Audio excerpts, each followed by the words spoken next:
네, 그럼 여기서 전문가와 함께 좀 더 자세히 짚어보겠습니다. 네, 김승배 한국기상산업협회 본부장과 함께합니다. 어서 오십시오. 네, 어서 오십시오. 네. 예.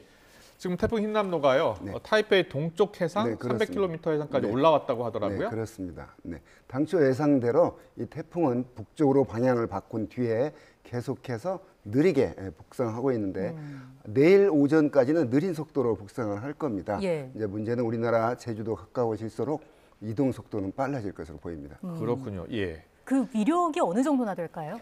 그 태풍의 그 강도, 위력을 말할 때 중심 부근의 기압을 보거든요. 네. 무슨 얘기냐면 가장자리와 중심 부근의 기압차가 크면 클수록 이 태풍의 그 위력은 더 강하고 그런데 이 태풍의 중심 지금 현재 기압이 940 헥토파스칼인데 이게 문제는 한 내일 오전부터는 다시 920 헥토파스칼 정도로 더 약해지는 게 아니라 더 강해지는 겁니다. 헥토파스칼은 낮아질수록 강한 거죠? 기압이 낮은 거죠. 예, 그렇죠. 그러니까 태풍의 중심을 표현할 때 낮을수록 태풍의 위력이 큰 거죠. 그렇죠. 네. 예. 네. 이게 그 역대 다른 강했던 태풍들과 비교하면 어느 정도 수준일까요? 그렇습니다. 1959년 태풍 사라, 2003년 태풍 매미, 2016년 태풍 차바가 제주도 동쪽을 지나면서 이와 유사한 진로를 밟은 태풍들입니다. 네. 이게 그 우리나라 남해안에 상륙할 때 거의 950 헥토파스칼 정도 했거든요. 자, 이번 그 11호 태풍 흰남도도 역시 950 헥토파스칼 정도 될 것으로 보여서 그런 태풍들의 그 피해 규모를 지금 비교하면서 대비를 하는 것이죠. 네, 그럼 과거 태풍 그 59년에 발생했던 사라 그리고 2003년 매미를 많이 비교하는데요.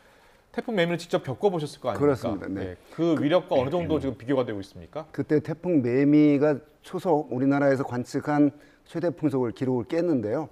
초속 60m의 바람이 제주에서 관측이 됐습니다. 그때 부산에 동을 잊어버렸는데 만석동인가요? 큰 그 바위가 바람에 날려서 이렇게 떨어지는 그런 그 바위가 지금도 있고요. 그 부산항에 큰 크레인 있지 않습니까? 크레인, 골리앗 크레인이라고 하나요? 그렇습니다. 그게 넘어갔거든요. 그렇죠. 그 정도니까 이번 태풍 오면 분명히 그런 피해가 아무리 지금 준비를 다 했어도 뭐 불가항력적인 게 있거든요. 그런 게 우려가 됩니다. 대형 크레인이 무너질 정도면은 그쪽 조선소가 많거든요. 지금 50m 초속 50m 바람 유지하고 있거든요. 47m 정도 되는데 이 정도면 그런 현상이 나타날 수가 있죠. 달리는 기차가 속도가 있잖아요.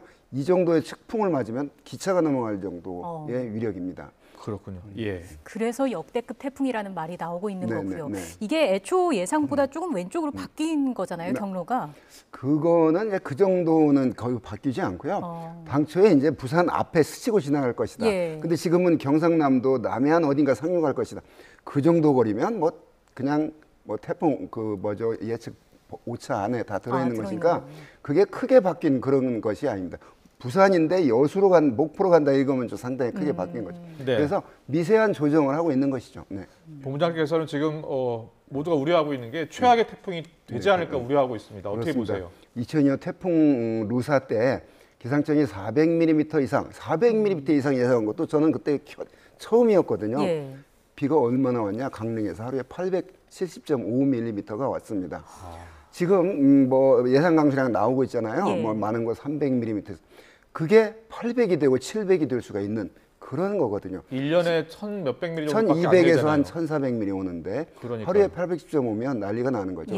지금 파키스탄도 그 건조한 그 지역에서 비가 하루에 350mm 같으니까 수천 명이 지금 피해를 받거든요. 맞습니다. 그런 이제 그래서 경험하지 못하고 올해 8월 그 장마 2차 장마 때 늘상 여름철에 우리나라 오는 비거든요. 그런데 그런 피해가 났잖아요. 경험해보지 못한. 이번 태풍도 그래서 지금 긴장을 하고 있는 겁니다. 그래서 대비를 철저히 해야 하는 그런 상황인 거고요. 흰남노가 역대급 태풍이라고 불리는 만큼 뭐 바람 세기에 따라서도 피해가 커질 것으로 보이는데 여기는 어떻게 전망하십니까? 그렇습니다. 그러니까 지금 현재 중심 부근에서 초속 50m의 바람이 불고 있잖아요. 이게 가까워지면 북쪽에는 지금 찬 공기가 내려오고 있거든요. 그래서 태풍이 오기 전에 우리 서울, 경기 오늘 이따 오후에 비가 많이 올 겁니다. 태풍이 아직 멀리 있는데 왜 비가 와? 이럴 텐데 태풍이 보내주는 뜨거운 공기와 북쪽에서 내려온 차고 건조한 공기가 부딪혀서 지난 8월 8일, 9일 같은 그런 기상 조건이 만들어지거든요. 네. 그게 오늘 오후에 태풍과 직접 영향은 아니지만 비가 예상이 되고요.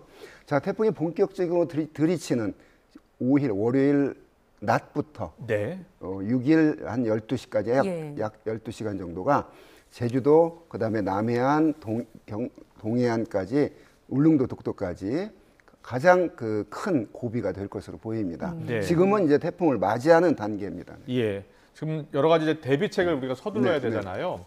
해안가 같은 경우에 폭풍 해일이 칠 가능성이 그렇습니다. 높다면서요. 어떻게 준비해야 되겠습니까? 그렇습니다. 950 헥토파스칼은 평상시 한 1014 헥토파스칼보다 6, 70이 낮거든요. 그러면 바닷물이 가벼우니까 쑥 올라옵니다. 해수면 상승. 이때 강한 바람이 불거든요. 그러면 파도가 높이친다고 관광객들이 엄청 조심해야 됩니다. 태풍 오면 멋있다고 막 사진 찍고 그래요. 순간적으로 넘어와서 소중한 인명 피해가 발생할 수 있으니까 지금 제일 경고하는 게 바닷가에 있는 분들 구경 가시면 안 되고요. 네. 어민들은 뭐 지금 철저히 준비를 계속 했을 겁니다. 배를 선착장에 묶어두는 정도가 아니라 배로 옮겨놔야 된다면서요? 지금은 묶어놓은 정도 가지고는 안 되거든요. 옮겨놔야 되는 거죠? 그렇습니다. 지금은 뭐 묶어놓은 정도가는 안 되고요. 그래서 제일 그 인명피해 이제 또 뉴스에 나올 겁니다. 그 바닷가에서 그 관광객들 특별히 당부해야 되고요. 그다음에 많은 비가 오니까 뭐 지하철 침수, 또 논물 그 보러 갔다가 또 농민들이 피해 보거나 이런 그 비닐하우스 또 뭐 다 날아가고 이런 피해들.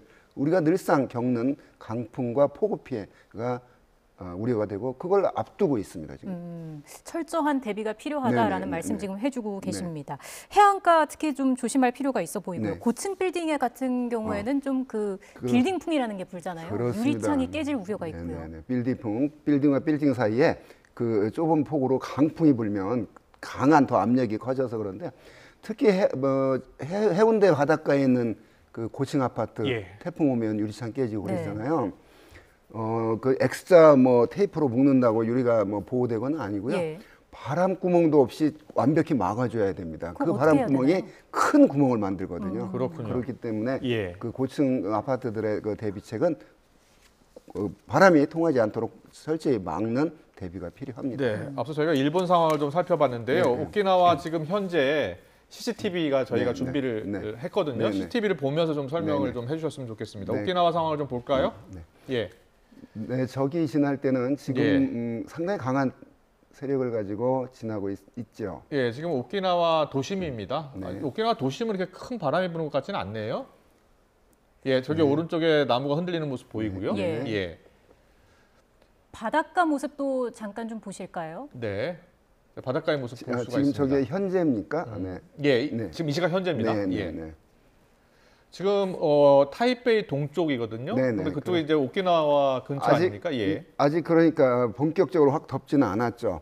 지난번에 이 방향을 꺾기 전에는 타이베이를 향할 때는 오키나와의 남쪽으로 지나갔거든요. 그렇군요. 그게 9월 1일인데 저 TV 화면을 보니까 엄청난 그 비와 강한 바람 불었거든요. 그때가 초강력 태풍이 밑으로 지날 때였습니다. 그렇군요. 지금은 이제 매우 강한 조금은 약해졌지만 하여간 엄청난 강한 바람과 많은 비 동반하고 지금 이 태풍이요. 크기도 상당히 직경이 뭐 400km 이상이라고 하더라고요. 반경이 400km. 반경이 400km. 그러면 직경이 800이네요. 800이니까 우리나라 서울 부산이 한 477km인가 그래요. 그러니까 만약 부산 가까이 오면 그 가장자리에 드는 거죠. 근데 이 태풍이요, 그 열 에너지를 흡수하면서 위력이 세지잖아요. 그렇습니다. 근데 그쪽 기온이 지금 상당히 높기 때문에 위력을 점점 더 키울 가능성이 크다면서요? 그렇습니다. 지금 일시적으로 그 방향을 꺾은 뒤에 한 이틀 정도 거의 제자리에 머물면서 그 밑에 속에 있는 찬물을 끌어올렸거든요. 그래서 일시 약해졌는데 그랬군요. 이게 지금 따뜻한 바닷물, 아까 말씀드린 태풍의 에너지원은 따뜻한 바닷물입니다. 거기서 따뜻한 수증기를 마음껏 흡수하면서 이제 세력을 키워서 또 내일 오전에는 초강력 태풍으로 오히려 지금 940 헥토파스칼에서 920 헥토파스칼로 더 낮아지는데 그 상태로 우리 나오면 더 큰일 나는데 우리나라 가까이 와서는 조금 떨어져서 한 945, 제주도 지날 때, 남해안 상륙할 때는 한 950 헥토파스칼. 이게 지난 그 태풍 매미, 태풍 사라 정도의 그 중심 기압일 것으로 지금 전망을 하고 있습니다. 네, 지금 지난 2003년 태풍 매미 때 131명의 사망 실종자가 나왔고요. 재산 피해만 4조 원대가 넘었거든요. 넘었습니다. 그런데 가장 좋은 시나리오는 이 태풍의 위력이 다시 약화될 가능성이거든요. 그러지는 않을 것 같습니다. 그렇습니까? 그러니까 지금보다 뚝 떨어지진 않고요. 현재보다는 분명히 우리나라 접근할 때 약해진데 그게 950 헥토파스칼이고요. 그런데 이제 2003년, 1959년 이때 우리나라 그 방제 대비 체제와 2022년 방제 대비 체제는 크게 다르기 때문에 뭐 100명 넘는 그런 사망자는 안 생길 걸로 저는 그럼 이제 전망을 합니다. 태풍의 위력이 올라오면서 약화될 가능성은 낮다 이렇게 보시는 그렇습니다. 겁니까? 네, 그렇습니다. 아까 말했듯이 갑자기 힘을 잃는다거나 이런 가능성은 낮습니다. 왜냐하면 태풍이 원통 모양인데 상층에서 건조한 공기가 들어온다거나 밑에는 이런 바람이 부는데 위는 이런 바람이 분다거나 그러면 이게 비틀어지거든요. 그러면 약해지는데 이 태풍이 제주도 지날 때까지 거의 그런 상하층 간의 윈드 시어가 없는 그런 지대를 지나기 때문에 뭐 급격히 약해지는 않을 것으로 보입니다. 네, 알겠습니다. 초강력 태풍 흰남노. 약화될 가능성이 좀 높다란 말씀을 듣고 싶었는데 약화될 가능성은 낮다고 하니까요. 철저히 준비, 대비해야겠습니다. 김승배 한국기상산업협회 본부장과 함께했습니다. 잘 들었습니다. 고맙습니다. 네.